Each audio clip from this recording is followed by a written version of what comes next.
Ang kagandahan kasi dito 'pag may insito ka, ang iba kumukuha ng insito kasi magbabarko. Ano sila ng barko, sasakay ng barko or magse-security guard sa barko. Kailangan ng insito. Yung iba naman para sa bidding. Pero maganda kasi kapagka ganitong may insito ka, mag-a-apply ka tapos may mapapakita mo na may certificate ka ng insito, priority ka. Lalo kung ang papasukin mo ganito security guard or CCTV operator.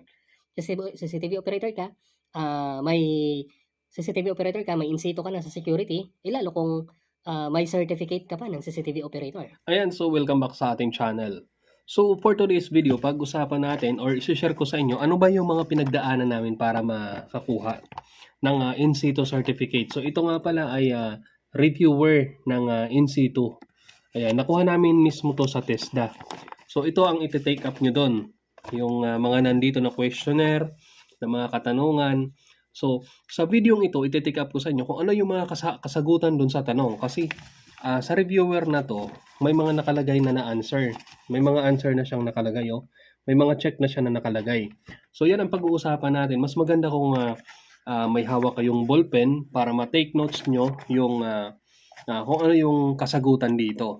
1 to 35 pero inabot ko is 31 lang dahil mayroon dito sa bandang dulo, mayroon yung matching A and B dito na medyo confusing yung mga sagot. At saka dito, kasi kung susundan nyo to, malabo yung kasagutan kasi kagaya niyan, ang matching matching 1 to 7 tapos A, B, C, D, E, F, G, H. Imbes na H na hotel, dumiretso siya ng from golf, dumiretso ng I. So, di ba dadaan muna ng H, A, B, C, D, A, F, G, H, di ba? Hotel muna bago mag India. So, ayan.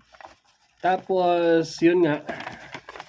So, maliban dito sa sabi ko nga, maliban dito sa reviewer na to, so sasabihin ko rin kung ano yung mga ginawa pa doon during assessment para makakuha kami ng in situ. So, ang una, pag pupunta kayo doon, mag-attend kayo ng assessment, kailangan naka-uniform kayo.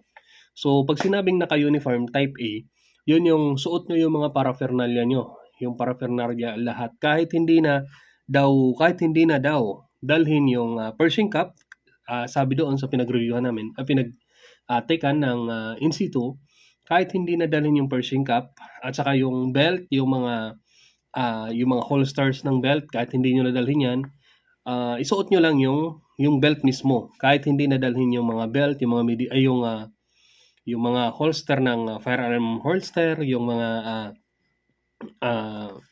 medicine kit, flashlight holster, at saka yung mga posas nyo kahit hindi nyo dadalhin. Basta isuot nyo lang yung belt, naka-uniform kayo ng yung uniform nyo, kahit short sleeve, okay lang. Pero kung kayo naman ay in charge o IC na magte-take tapos naka-bus jacket kayo, pwede naman yun. Na yun na lang yung suot. Yun na lang yung suot nyo kapag mag-take kayo. Okay.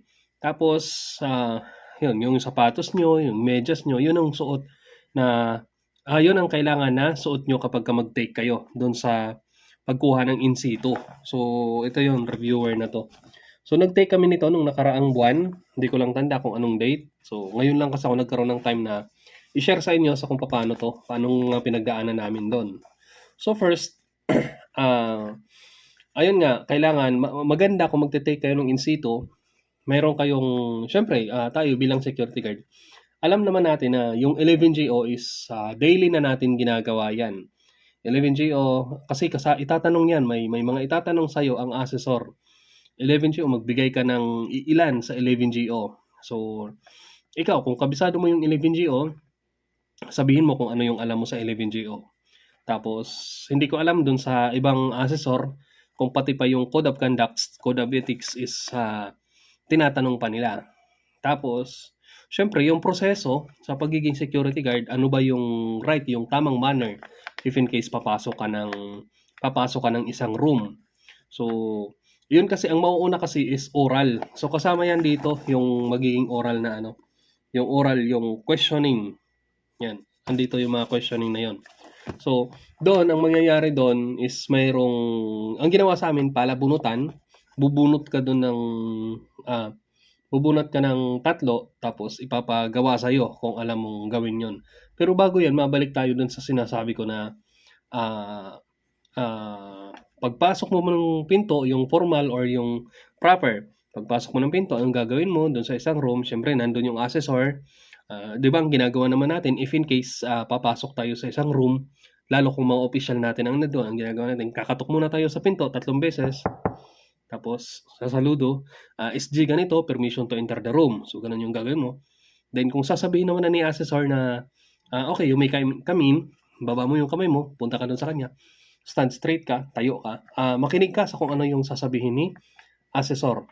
So si assessor magka-command si assessor, "Okay, take my command, handa, rap sa likod, rap sa likod, rap sa kaliwa, rap sa kanan."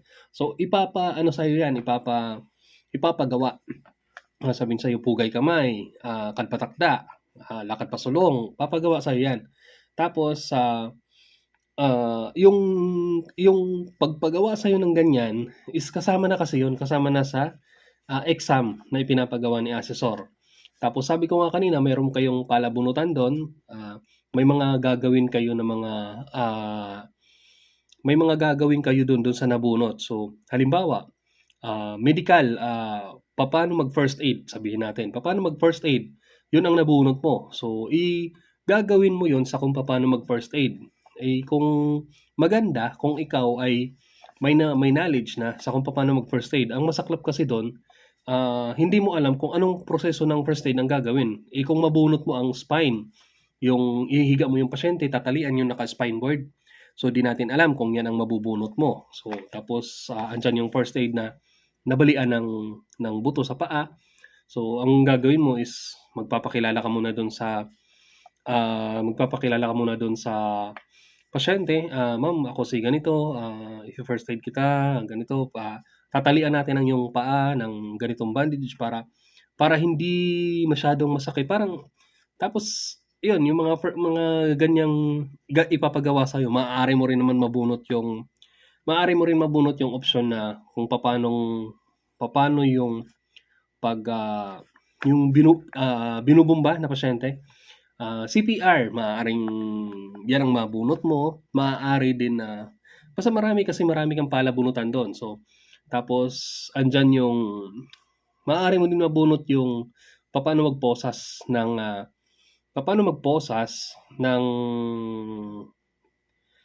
suspect. So, once na nahuli mo yung suspect, hindi lang kasi yun na basta pupusasan mo lang. Hindi lang yun basta napupusasan na nahuli nyo na. So, okay, pupusasan nyo pero basahan nyo ng Miranda. So, alam nyo naman siguro yung Miranda rights kung ano yun yung sinasabi ng pulis. Tandaan, marami ang nakakulong na nakakawala kasi hindi nababasahan ng Miranda rights. Hindi proper yung pagkahuli sa kanya. Tapos, andyan pa yung lumipas na yung hours na wala pang kasong nasasampa sa kanya, pinapakawalan ng pulis kasi lalabas kasi yun illegal detention. Oral pa lang to, hindi pa kasama yung written. Oral pa lang yan na pagdadaanan mo doon. Yan yung mga ititake sa'yo. So, kagaya dito may nakalagay, kasama sa questioning, maaaring itanong sa'yo to. What would you do? What would you do if the firearm issued to you is not in good condition? Maaaring ang tanong na to ay nandun. So ikaw, anong gagawin mo kung ang inisyu sa'yo na firearm is not in good condition? So, maaaring inisyu ng opisina or inisyu sa'yo ng OIC. So, anong gagawin mo? Yan, isa yan. Tapos nakalagay dito, what would you do if the item being delivered is not correspondent to the delivery documents? So, ano mo, may dineliver sa'yo, tapos mali yung item na nakalagay doon sa sabihin natin resibo. So, anong gagawin mo? So, ikaw bilang security guard, kung matagal ka ng security guard, syempre kukuha ka ng in situ. Alam mo na kung anong proseso nito. Natural, itatawag mo muna doon sa magre-receive. Ikaw, dadaan lang naman sa'yo eh. Itawag mo doon sa may-ari, sa magre-receive sa property kung ikaw ay nasa company. Or sa in-charge mo. Ano ba? Ano pa dito? How would you maintain professional appearance in the workplace? So, paano mo papalagiin na nasa professional appearance ka lagi? So, siyempre, kailangan maayos ka manamit. Mayos ka manamit, plansado lagi damit mo, stand straight. Tingin ka sa mata, doon sa kausap mo. Marami pa itatanong doon. A set of questions that is related basic to function and duties. Yung mga ganyan. Tapos, marami pa. Ito na, pagdating dito sa written, ito na yung kumuha ka na ng ballpen, isulat mo na. Kasi ito talaga yung lalabas doon sa exam. Pero wag mong pagsunod-sunodin yung number ay yung sagot kasi pagdating doon sa exam, rumble-rumble to. Ang kailangan mong malaman is yung sagot doon sa tanong. Rumble-rumble ang mangyayari doon sa ito. Pag mag-take ka na ng exam, rumble-rumble. Halimbawa, dito, nakalagay dito sa unang tanong. Itong unang tanong, maaari kasing ito ay nasa na pang number 30 na or sa ibang Kaya mas maganda, tandaan mo yung sagot. So, halimbawa, nakalagay dito, security guard paraphernalia should be polished. So, ano ang sagot dyan? Kailan? Every day? Once a week? Thrice a week? Once a month? So, ikaw, kung ang sagot kasi dyan is every day. So, ang isulat mo dyan, kung magagawa ka ng kodigo o reviewer, hindi ilagay mo itong tanong na security guard paraphernalia should be polished every day. So, every day ang sagot, hindi once a week, hindi thrice a week, at hindi once a month. Ganun kasi kung susundan mo yung sagot na to na sagot sa number 1A, sagot sa number 2, ganun. Ang mangyayari kasi baka maging kagaya ka doon sa kasamahan ko. So, ang masaklap, pinagtatawanan niya yung ang passing grade kasi dito is 18. So, pinagtatawanan niya yung isang kasama namin na medyo kasi ang score niya is 19. Pinagtatawanan niya na, kuya, sablay ka. Ang inabot ng number mo is 19. Mumuntik ka lang.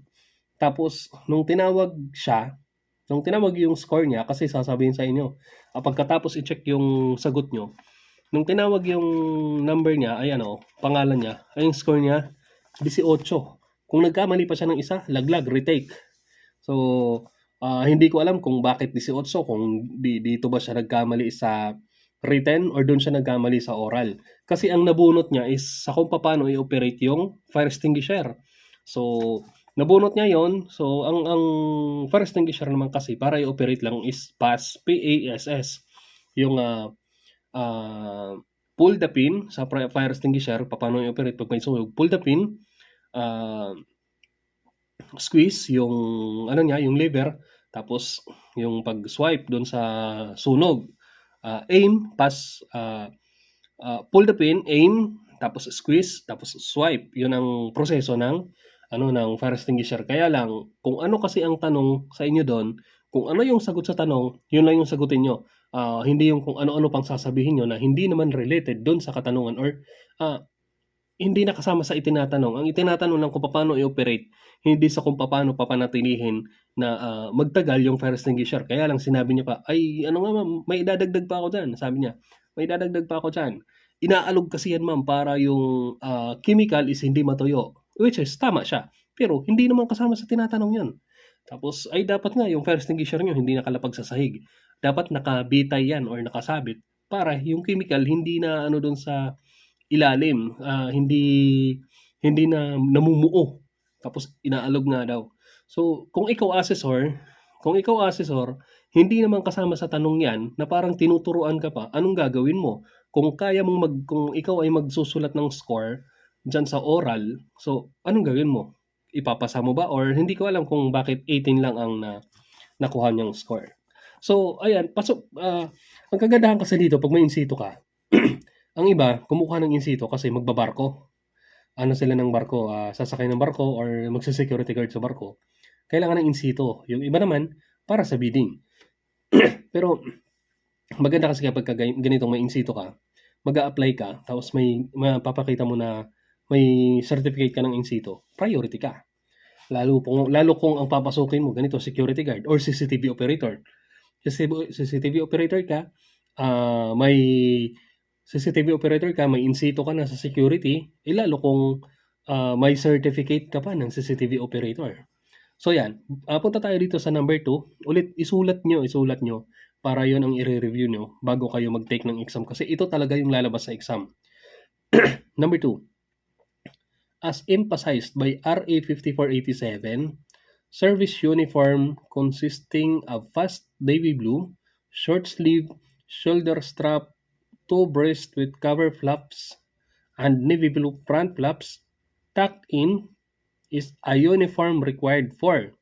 So, ang mga kasagutan doon, ang mga pagpipilian, company guard, company security unit, private security guard, or presidential security group. Ang sagot doon, letter C, private security guard. Pero ulit, kung magsulat ka, ilagay mo yung buong word kasi hindi natin alam kung yung si private security guard nasa anong letter. Okay? Baka imbes na makakuha ka ng makapasa ka, bumagsak ka patuloy. Then ito isa pa. Which of the following is best used in maintaining firearms? So ito yung mga katanungan doon. Ito yung mga nakalagay na sagot doon. Letter A, alcohol. B, BB oil. C, cleaning oil. D, grease. Grasa. Ang sagot dyan is cleaning oil. Ulit, ilagay nyo yung buong word, hindi yung letter. Kasi maaaring nasa ibang letter tong cleaning oil na to. Pero ang sagot dyan, cleaning oil. Tapos, ito pa number 4. Which of the following is not a part of a security guard uniform? So, ano daw ang hindi part ng security guard uniform? Ang mga pagpipilian dito, belt, footwear, headgear, service firearm. Ang kasagutan dito, service firearm. Nasa letter D siya. Sa number 5 naman, what is the color of the service trouser? So, ang ano dito, blue, black, fast navy blue, light blue. So, ang sagot dito, fast navy blue. Yan ang sagot. So, sulat nyo. Sa number 6, how many centimeters is the width of service belt? So, ang ano dito, 4 and 1/4, 4 and 3/4, at saka 4 and 1/2. So, ano daw ang how many centimeters, ilang sentimetro daw ba yung width ng service belt, yung ginagamit nating belt? So, ang sagot dyan is 4 and 1/2. Number 6. Then, sa number 7, how many centimeters is the width of the necktie worn by security guard? So, tandaan nyo to. Itong dalawa lang naman ang may number na kasagutan. So, how many centimeter is the width of the necktie worn by security guard? So, yan. Number 4, letter A, 4 centimeter. Letter B, 4 and a half, 4 and 1/2, or 5 sa letter C. Sa letter D naman, 5 and 1/2. So, ang sagot dyan is 5. 5 lang siya, hindi siya 5 and 1/2. 5 ang sagot. Sa number 8, what is the initial written record pertaining to security guard? Number 8, sorry. What is the initial written record pertaining to security matters? So, ano daw ba yon? Ang mga nandito na pagpipilian, initial report, incident report, information report, at saka inspection report. Ang kasagutan dyan, initial report. So, ito, may kodigo na kasi, may kodigo kasi kami. Kaya, ayan, yung may check. Ayan. Yung may check, yan ang ano. Number 9, what would you do if you saw somebody running away from you while you were conducting your roving inspection outside of the building? So, ano daw bang gagawin mo kung may nakita kang tumatakbo habang ikaw ay nagagawa ng inspection, rumuronda? So, may mga sagot dito. Challenge him. Tapos, just let him go. Give warning shot. Shoot him. So, ikaw, anong gagawin mo? Ano kaya? Anong gagawin mo? Tumakbo nag-iikot ka eh. Ano kaya? Dito naman, siguro papasa ka na dito. Ito kaya, anong magiging sagot mo? Sige daw, ilagay mo sa comment section anong magiging sagot mo. Kasi, confusing kasi to. Pero may sagot dito. Kaya lang, kumbaga, babarilin mo ba? Babarilin mo ba? Hahabulin mo ba? Pag hinabol mo, abandoning ka. hot pursuit, hanggang saan yung hot pursuit. So, pero, ano pa yan, mahabang usapin pa yan yung pagdating sa ganyang hot pursuit. Tapos, hot pursuit, pagkatapos, inabandon mo pala, may sinasabi mo hot pursuit, tapos, mayroon tayo sa general order to quit my post only when properly relieved. Iniwan mo yung pwesto mo, edi abandoning ka. Pero ang sagot dito sa katanungan, what would you do if you saw somebody running away from you while you were conducting your roving inspection outside the building? So, ang pagpipilian ulit, challenge him, just let him go, give warning shot, shoot him. So, ang sagot dito, challenge him. Pero, mag-ingat ka lang kasi baka may baril. Maunahan ka. So, hindi naman po pwede na ikaw ang unang mamaril. Bawal yun. So, yan. Pero ikaw, kung anong sagot mo, iwan ka sa comment section. Pwede mo naman ituloy na lang yung panonood dito. Iwan ka comment section. Number 10. What would you do if you suspect that one of the employee stole typewriter and hid it in his car? So, ano daw ba ang gagawin mo?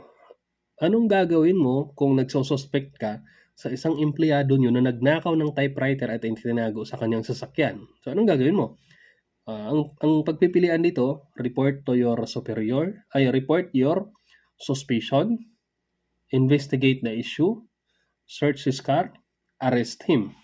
So, ikaw, ano pa? Ito pa.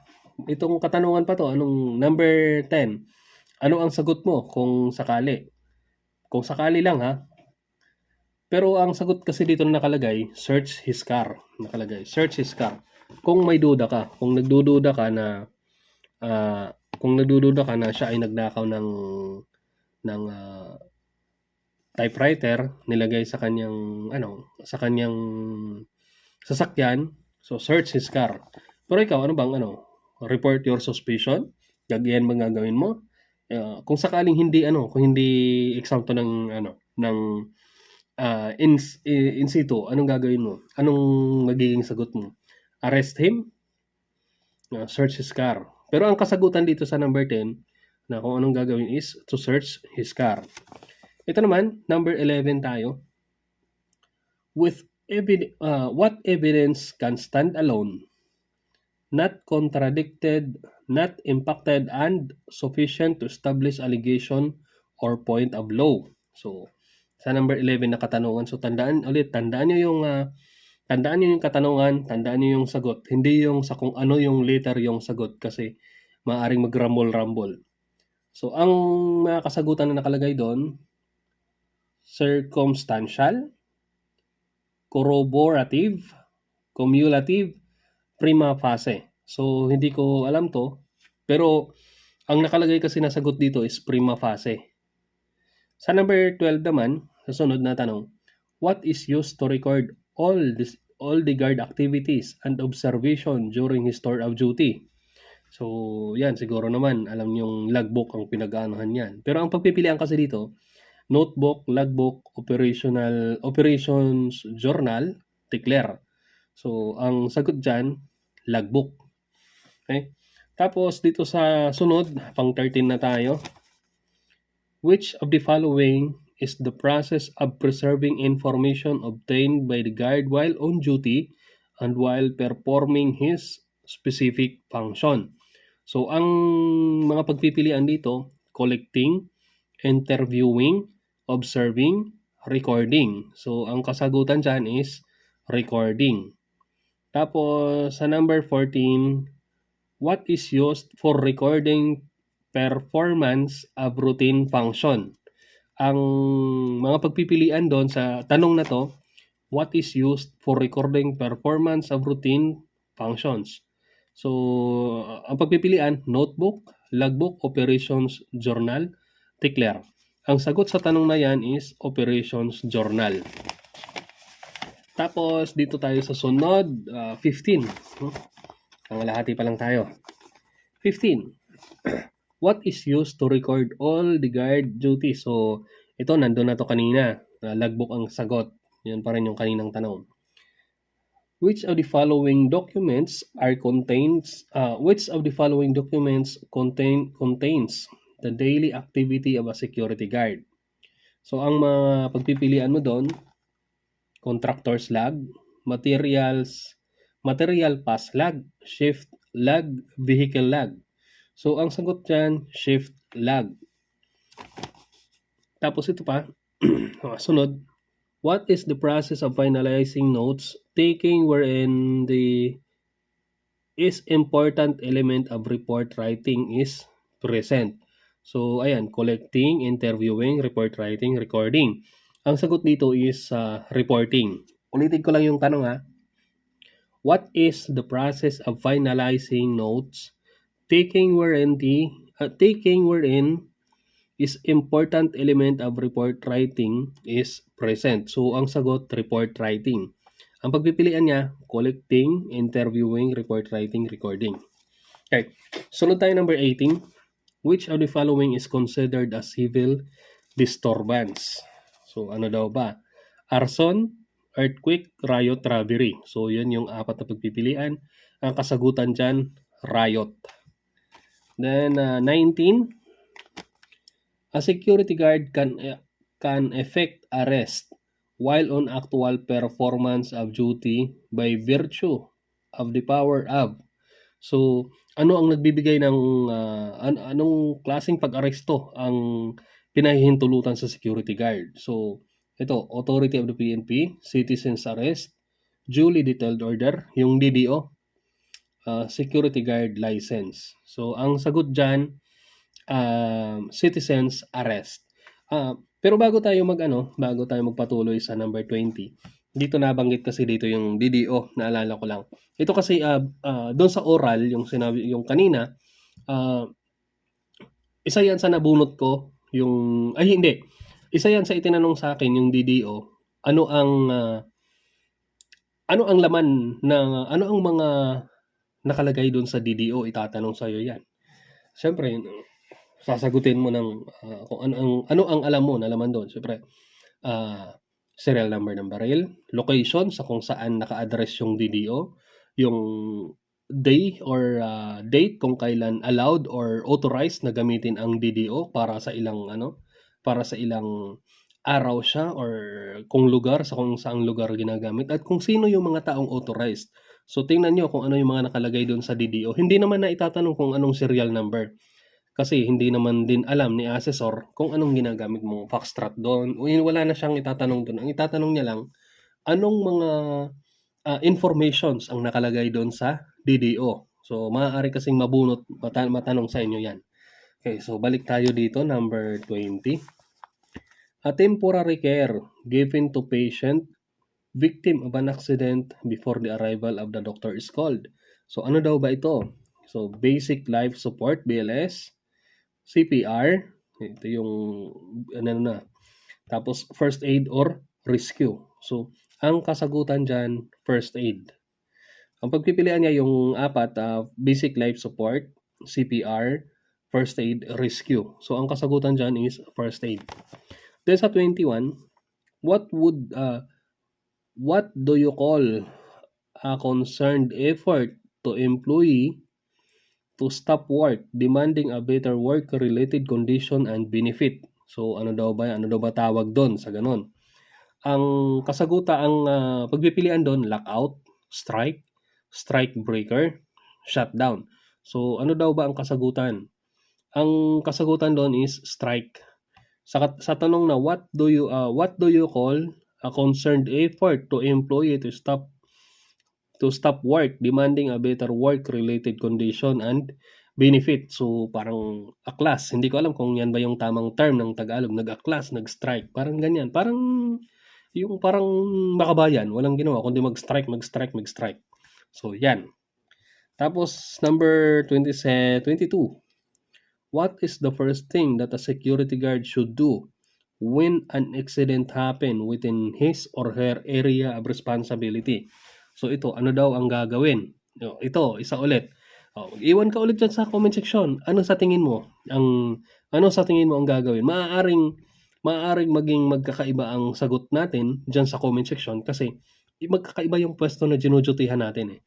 Pero dito sa sagot, ang mga sagot dito, call his or her immediate supervisor, call an ambulance, conduct first aid, isolate the area. So, magkakaiba kasi ang dinudutihan natin. Maaaring maging sagot mo is call an ambulance. Kasi nakalagay dito, what is the first thing that a security guard should do when an accident happen?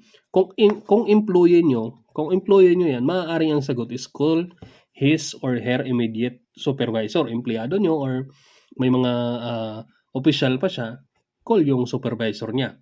Pero kung, dumadaan lang, sino ang tatawagan mo? Napadaan lang yung tao na aksidente.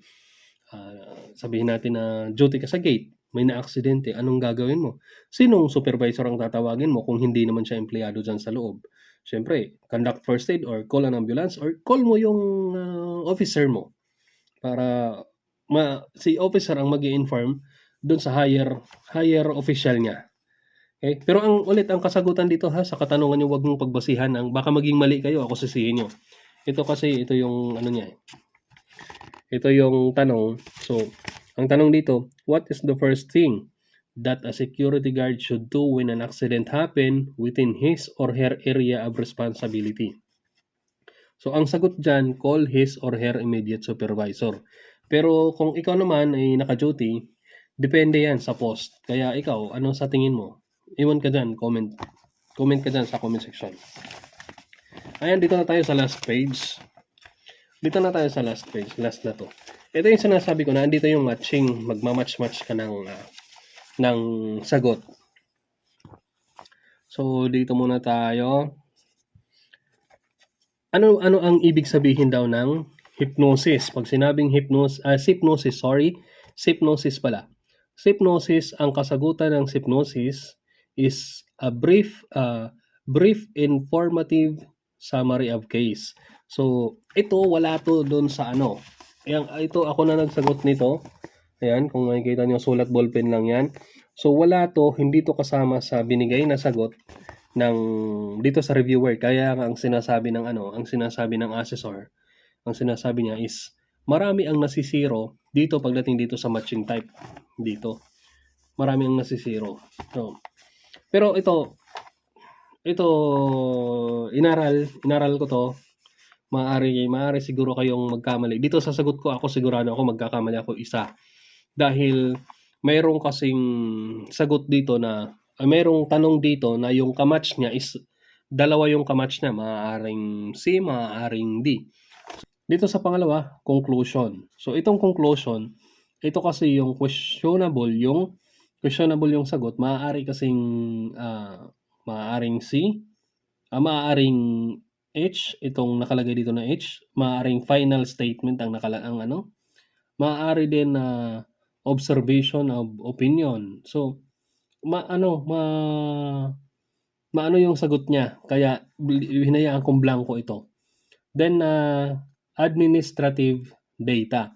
Ang kamatch ng administrative data ay date, file, number, subject, complaint, office or origin. So, yun ang kamatch ng administrative data. Ang sunod naman itong objective account of the investigation. Objective account of the investigation. Ang kanyang sagot naman or ang kanyang kamatch ay observation, opinion of investigation. So, halos parehas lang. Number 5, subject. Ang kamatch naman ng subject is matter to discuss.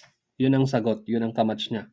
Subject, matter to discuss. Yung details naman, details din. So, dito kasi nakalagay, makikita nyo, itong details dito, ang sagot niya rin dito, may details din kasi. So, yan din yung sagot niya. Tapos, document attachment. Document attachment, ano ang naging sagot ko dito? F, document endorse. So, yun ang kamatch niya. Tapos ito na, yung demonstration. Ito nga yung sinabi ko sa inyo kanina nung una na ipapademonstrate sa inyo. Ito nga pala yung mga ipapademonstrate sa inyo doon sa kaharap niyo ang assessor. Isa-isa kayong magde-demonstrate doon. Tapos minsan alphabetical pa yung tawag. Kaya ako na una. dahil sa apelyido ko, AR. So, ayan, ano ba ang mga ipapademonstrate sa inyo doon? Maaaring ipademonstrate, hindi naman lahat, pero maaaring mayroon ditong ipademonstrate sa inyo. Proper body frisking. So, syempre, tayong lalaki, hindi tayo allowed na mag-body frisk sa babae. So, yung proper na pag-body frisking. So, kung magagawa nyo, ito ay oral na demonstration. Yun nga yung sinasabi ko na maaaring doktorin niya yung score, bigyan ko yan ng mas mataas, or bigyan ko yan ng mas mababa. Depende kung ma-execute nyo to ng maayos. Mastery and familiarization of 11 General Order. So ako sinabi ko, syempre ang pinakamadali dyan is 5 at saka 7. Pero ang itatanong sa'yo, di ko alam kung ilan ang itatanong sa inyo. Sa akin, 3. Tapos, proper execution of drill and commands. Ayun nga, yung harap sa kaliwa, harap sa kanan.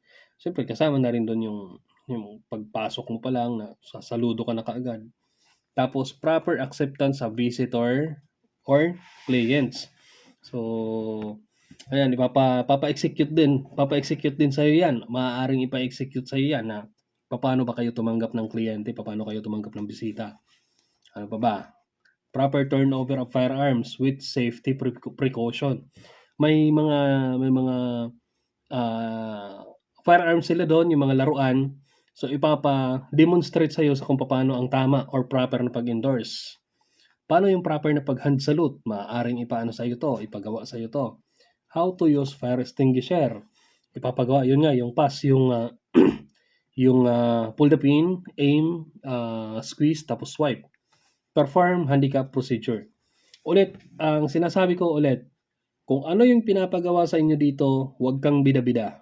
Huwag mong gagayahin yung kasama namin.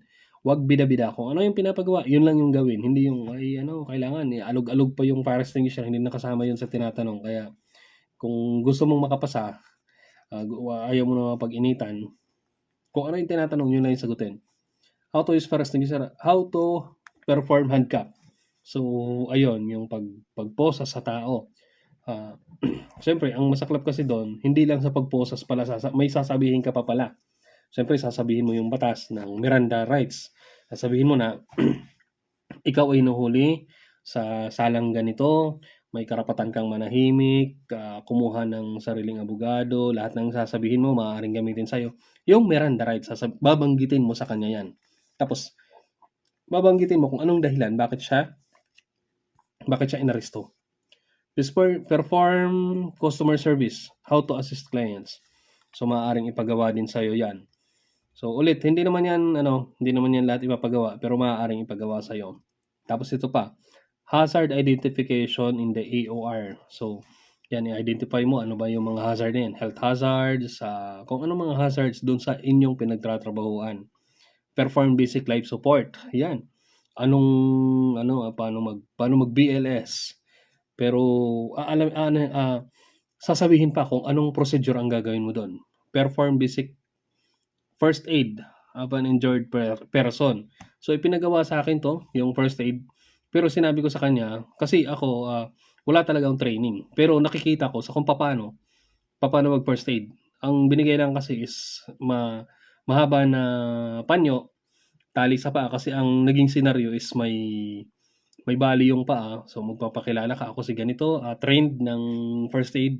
So gagamutin ko yung paa mo kasi ganito, tapos tutulong to para hindi na maging masakit, hindi na maging yung pananakit ng paa mo. Ipapaliwanag mo ba sa kanya kung tapos bago ka tumawag ng